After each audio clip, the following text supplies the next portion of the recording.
What's up, y'all? Back another reaction. Today, react to Anthony of Michael Myers. How strong is he? Is he a supernatural being? Well, let's get into it. When talking about iconic killers in horror cinema, two names always dominate the discussion, generating heated debates among fans. Michael Myers and Jason Voorhees. On one side, we have Michael, pure evil incarnate, an enigmatic and relentless figure. A silent predator with frightening strength and resilience that defies all Dang, bro. human logic. On the other, Jason, an unstoppable monster, brutal and merciless, capable of turning any summer camp or town into a bloodbath. But between these two titans of horror, who is stronger? Who is more brutal? And, more importantly, what makes them so indestructible? Jason versus Michael Myers, bro. Jason got that in the bag, bro.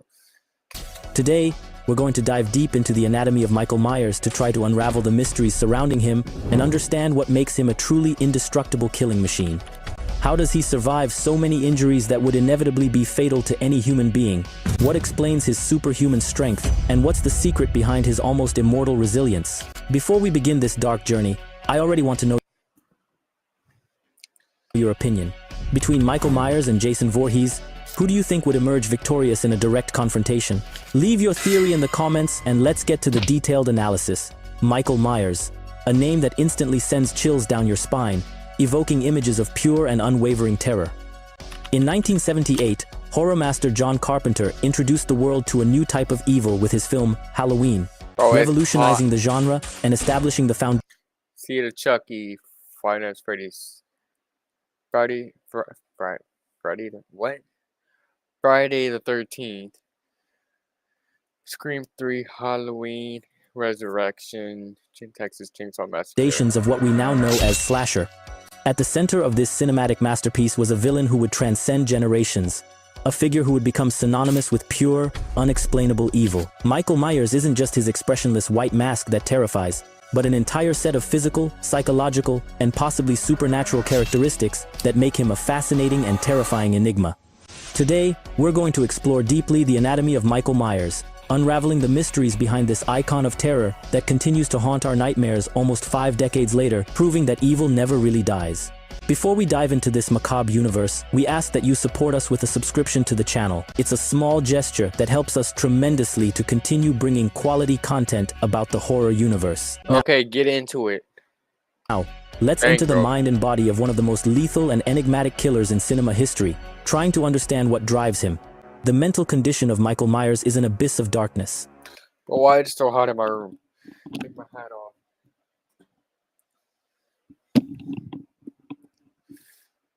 A void that separates him from any concept of humanity and morality. Although many theorize about schizophrenia or antisocial personality, the truth is much more complex and disturbing. Dr. Samuel Loomis, his psychiatrist for 15 years, categorically stated, "I realized that what lived behind that boy's eyes was purely and simply evil." This statement suggests 100%. that Michael's condition transcends conventional clinical diagnoses. He exhibits a combination of seemingly contradictory behaviors, meticulous planning in his attacks, which contradicts the typical disorganization of severe schizophrenia, a selectivity of victims that is rarely random, suggesting a specific pattern or purpose, and full situational awareness, even in apparently catatonic states, as demonstrated in scenes where he pretends to be in a trance. His murders follow ritualistic patterns, indicating an internal system of logic that only he understands. In the novelization of the original film and in deleted scenes, there are suggestions that Michael hears internal voices, not as schizophrenic hallucinations, but as manifestations of the primordial evil that inhabits him, commanding his hatred for people. This mental structure makes him unpredictable and unreachable by logic or reason, a being that operates outside the limits of human understanding, a true enigma for psychiatry. Michael Myers' iconic white mask, originally a Captain Kirk mask from Star Trek, purchased for less than $2 and modified with Really? Hey, bro. white paint, enlarged eyes, and altered hair, is more than just a disguise. It's the physical manifestation of his essence. The mask promotes Michael's total dehumanization, removing any trace of humanity or individuality. Without facial expressions to interpret, he becomes a blank canvas where we project our deepest fears and darkest fantasies, making him a reflection of the terror that resides within ourselves. The symbolism of corrupted purity is evident in the white color, traditionally associated with innocence and purity, Here perverted into a cold symbol of death and desolation. This visual contradiction intensifies the horror and disturbance he evokes, transforming a harmless object into an icon of dread. The parallel with ghosts is undeniable. The pale mask evokes images of specters and supernatural entities, reinforcing his almost ghostly and ethereal nature. It reflects Micheal's emotional emptiness, serving as an extension of the mental condition that makes him an empty body driven by absolute evil. It's a symbolic analysis of the absence of face and expression, a mirror to our own inability to understand evil without form, without face, without apparent motivation. Interestingly, in the rare moments when we see him without the mask, he seems almost ordinary. I'm probably not going to do pickleball today. An ordinary man, which makes the horror even more palpable. Behind the demonic figure, there is an ordinary human face, reminding us that true horror can often hide under a normal appearance, making it even For real though, more insidious and disturbing, as evil can be in anyone. Michael Myers' physical structure is a biological paradox that defies human understanding and modern medicine, bordering on the impossible. Standing at approximately 6'3" and weighing you mean 6'5"? around 265 pounds, his robust constitution and dense musculature already make him an imposing and intimidating figure, capable of dominating his victims with frightening ease. His strength is extraordinary, allowing him to lift adults with one hand, keeping them suspended in the air, crush skulls with manual pressure, and tear doors from their hinges. Biomechanics experts estimate that some of his feats would require the strength equivalent to lifting more than 1,000 pounds, far beyond the human world record. His resistance to damage is equally superhuman. He survives multiple gunshots to vital areas, continues functioning after being repeatedly stabbed, recovers from falls from great heights without apparent impediment, and survives explosions and severe burns. In Halloween 2, from 1981, he suffers substantial blood loss and remains fully functional. In Halloween Kills, after being brutally attacked by an angry mob, suffering multiple penetrating and blunt trauma wounds, he not only survives, but gets up and massacres all his aggressors. This suggests anomalous very gory processes. He's rarely, if ever, seen eating or drinking, can remain motionless for long periods without muscle atrophy, shows no fatigue even after extreme physical exertion, and exhibits accelerated healing, with severe injuries regenerating in an impossible time frame for humans. Possibly, he doesn't age normally, maintaining consistent strength over decades. His slow and methodical walk isn't just a stylistic choice, but suggests a unique neurological configuration, with extremely precise and controlled movements when attacking, the ability to remain he was walking pretty fast, I'm not gonna lie. completely still for hours or even days, superhuman reflexes demonstrated when defending against surprise attacks, and an inexplicable tolerance to powerful tranquilizers and sedatives. The enigma of Michael's eyes is another crucial and deeply disturbing point. Described as black holes, empty of emotion or humanity, they are frequently referenced as something abnormal. In Halloween from 1978, Laurie Strode injures him in the eye with a clothes hanger, causing significant damage. This injury persists in subsequent films of the original timeline. She really thought that would have worked. Hey bro. With his left eye appearing damaged or whitened. In Halloween 2, she hits both eyes with revolver shots, theoretically blinding him. However, he continues to move with perfect precision, which raises the fascinating question. Does he really see through the eyes like we do, or does he perceive the world in a completely different way?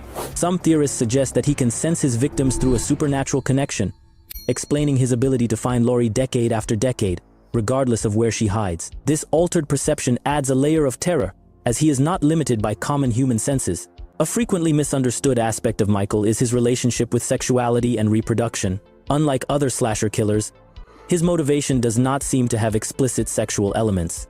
His victims are not chosen primarily for sexual attractiveness or promiscuous behavior, although the original film has some of these characteristics. Michael's relationship with sexuality is more complex, possibly linked to the initiating trauma, the murder of his sister Judith after she had sexual relations with her boyfriend.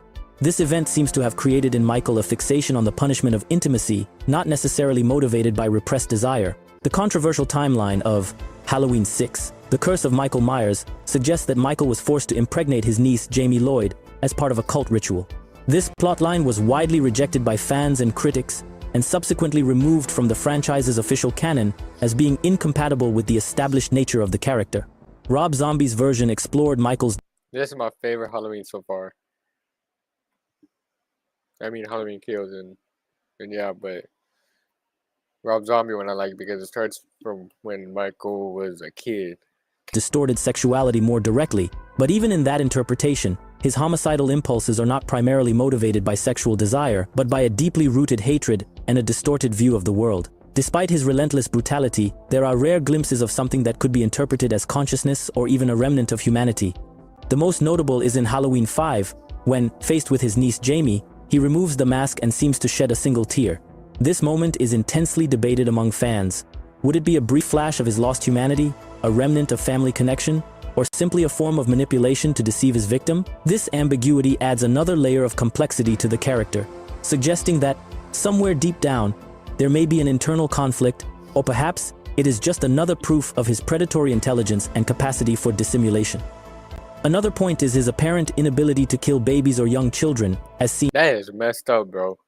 in Halloween 2 and Halloween 5, where he spares Jamie Lloyd when she is a baby.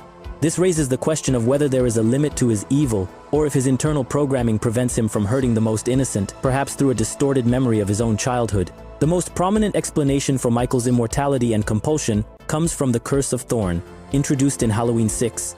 According to this mythology, Michael was cursed by a druid cult that gave him superhuman strength and resistance, but forced him to kill all members of his lineage on Halloween night as a sacrifice to prevent a plague. The Thorn constellation, visible in the sky, would mark the time of the sacrifice. This curse transforms him into a pawn of a cosmic force, explaining his relentless nature and his focus on the Strode family. Although this narrative line is controversial and has been discarded in more recent timelines, it offers one of the few direct supernatural explanations for Michael's power, transforming him from a psychopath into a supernatural entity, a herald of an ancient evil. When comparing Michael Myers with other icons of terror, his anatomical and functional differences stand out, solidifying his unique place in the For real, though. pantheon of villains. While Jason Voorhees from Friday the 13th represents the brute force and resilience of a relentless zombie, a being driven by revenge and primitive instinct, and Freddy Krueger from A Nightmare on Elm Street personifies the psychological terror that attacks the mind and dreams of his victims, manipulating their worst insecurities. Michael Myers is a terrifying and singular fusion. He possesses Jason's tremendous physical strength, capable of superhuman feats. I'm sorry, but Jason Voorhees is like fast, bro. And he has more experience, I think, than Michael Myers. But Jason, it would be a good fight, but Jason would kick his ass, bro. He would definitely kick Michael Myers' ass. But with a more subtle tactical intelligence and a more enigmatic motivation, which makes him less predictable and more enigmatic. His invulnerability resembles Jason's, but his presence is more silent and methodical, a predator that moves without haste, confident in his inevitability and in the certainty that he will reach his objective.